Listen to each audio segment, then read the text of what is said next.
വളരെ പ്രധാനപ്പെട്ട മറ്റൊരു വാർത്ത കൂടി അഹമ്മദാബാദ് വിമാന ദുരന്തവുമായി എത്തുകയാണ്. ഈ വിമാന ദുരന്തത്തിൽ നിർണായകമായ കണ്ടെത്തലുണ്ടായിരിക്കുകയാണ്. എയർ ഇന്ത്യയുടെ ബോയിങ് 7878 ഡ്രീം ലൈനർ വിമാനത്തിന്റെ ബ്ലാക്ക് ബോക്സ് കേടുപറ്റിയതായാണ് റിപ്പോർട്ടുകൾ. ഡാറ്റ പൂർണ്ണമായി വീണ്ടെടുക്കാൻ അമേരിക്കയിലേക്ക് അയക്കേണ്ടി വരുമെന്ന് അധികൃതർ അറിയിച്ചു. ശ്രീകാന്താണ് ചേരുന്നത്. ശ്രീകാന്ത്, ഈ ബ്ലാക്ക് ബോക്സിന് കേടുപറ്റിയിട്ടില്ല എങ്കിൽ ഇന്ത്യയിൽ തന്നെ ഇത് പരിശോധിക്കാനുള്ള സംവിധാനം ഉണ്ടായിരുന്നു. അതിന് അനുസൃതമായി ഒരു ലാബ് തന്നെ സെറ്റ് ചെയ്തിരുന്നു ഭാരതം. സിവിൽ ഏവിയേഷൻ മന്ത്രാലയമൊക്കെ അത്തരത്തിൽ ലാബ് സെറ്റ് ചെയ്തിരുന്നു. പക്ഷേ ഈ ബ്ലാക്ക് ബോക്സിന് കേടുപറ്റിയിരിക്കുന്നു എന്നതാണ് ഏറ്റവും ഒടുവിൽ പുറത്തു വരുന്ന വിവരം. അതുകൊണ്ട് തന്നെ ഇതിന്റെ പരിശോധനയ്ക്ക് വേണ്ടി അമേരിക്കയിലേക്ക് അയക്കേണ്ട ഒരു സ്ഥിതിയാണ് ഇപ്പോൾ വന്നിരിക്കുന്നത്. വിവരങ്ങൾ നീലിമ, നിലവിലിപ്പോൾ നമുക്ക് കിട്ടുന്ന വിവരമനുസരിച്ച് ഈ വിമാനത്തിൻ്റെ ബ്ലാക്ക് ബോക്സിന് കേടുപാട് സംഭവിച്ചിരിക്കുന്നു എന്നുള്ളതാണ്.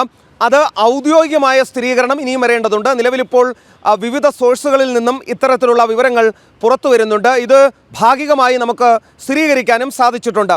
ഏറ്റവും പ്രധാനപ്പെട്ട കാര്യം ഈ ബ്ലാക്ക് ബോക്സ് ആണ്. അത് പരിശോധിക്കുന്നതിലൂടെ മാത്രമാണ് എങ്ങനെയാണ് വിമാനത്തിന് അപകടം സംഭവിച്ചത് എന്നുള്ള കാര്യം തിരിച്ചറിയാൻ സാധിക്കൂ.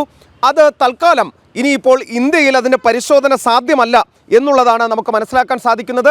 ഇത് അമേരിക്കയിലേക്ക് അയച്ച് പരിശോധന വേണ്ടിവരും എന്ന് തന്നെയാണ് ഈ വിവിധ സോഴ്സുകളിൽ നിന്നും കിട്ടുന്ന വിവരം. ഡാറ്റ പൂർണ്ണമായി വീണ്ടെടുക്കാൻ ഇതല്ലാതെ മറ്റ് പോംവഴിയില്ല എന്നാണ് മനസ്സിലാക്കുന്നത്. വാഷിംഗ്ടണിലെ നാഷണൽ ട്രാൻസ്പോർട്ടേഷൻ സേഫ്റ്റി ബോർഡിലേക്ക് പരിശോധനയ്ക്കായി ഇത് അയക്കാൻ ഏകദേശ ധാരണയായതായും വിവരം വരുന്നുണ്ട്. ഒരു ഉദ്യോഗസ്ഥ സംഘം കൂടി ഇതിനൊപ്പം അമേരിക്കയിലേക്ക് പോവുകയും ചെയ്യും. അതാണ് ശ്രീകാന്ത് ഏറ്റവും സുതാര്യമായ നടപടി എന്ന് പറയുന്നത്. ഇതിന്റെ പരിശോധനയ്ക്കായി ബോയിങ് കമ്പനിയെ മാത്രം ചുമതലപ്പെടുത്താതെ ഭാരതത്തിൽ നിന്നുള്ള കൃത്യമായ ഒരു സംഘം തന്നെ ഈ ബ്ലാക്ക് ബോക്സിനൊപ്പം തന്നെ അമേരിക്കയിലേക്ക് പോകുകയാണ്. അതിൽ വളരെ കൃത്യമായ സുതാര്യമായ പരിശോധന വേണമെന്നാണ് ഭാരതത്തിന്റെ നിലപാട്. മാത്രമല്ല, ഈ ബോയിങ് 787 ഡ്രീം ലൈനർ തകർന്നു വീണ ഈ സമയത്ത് ബോയിങ് കമ്പനിയുടെ നിലപാട് നമ്മൾ കണ്ടതാണ്.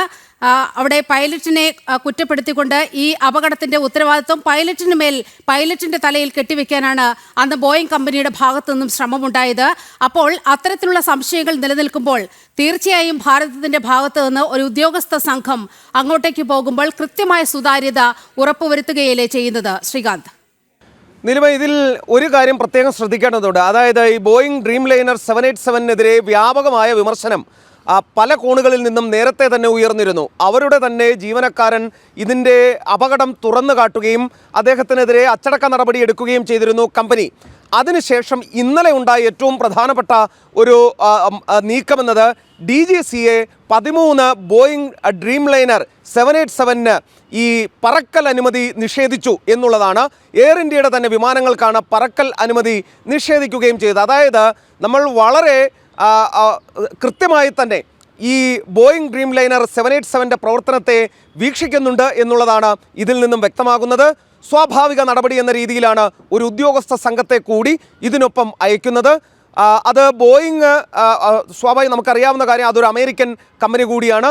അവിടേക്ക് ഇത് പരിശോധനയ്ക്കായി കൊണ്ടുപോകുമ്പോൾ അതിൻ്റെ സുതാര്യത ഉറപ്പുവരുത്തുക എന്നുള്ളത് ഇന്ത്യയുടെ കൂടി കടമയാണ്. അപ്പോൾ സ്വാഭാവികമായ ഒരു ഉദ്യോഗസ്ഥ സംഘം അതിനൊപ്പം പോകും.